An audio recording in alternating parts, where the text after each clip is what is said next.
everyone, welcome back to Sunny Live Channel. Thank you so much guys for tuning in. I'm here to update you of what is going to happen on Gomora from the 20th to the 24th of September 2021 on Monday.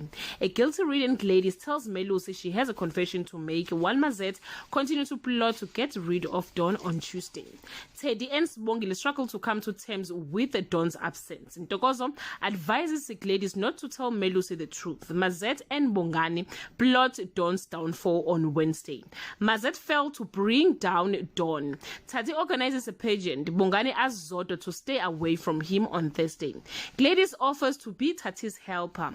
Don plays hide and seek and Bongani's days are numbered on Friday. Melusi overhears something that is going to make him look at his wife differently. Don learns that his children are still struggling to come to terms with his new career path. Bongani chooses his own safety and peace of mind over Zodwa. Guys, that is all I have for today. You can leave your comment below and share your opinion. Bye.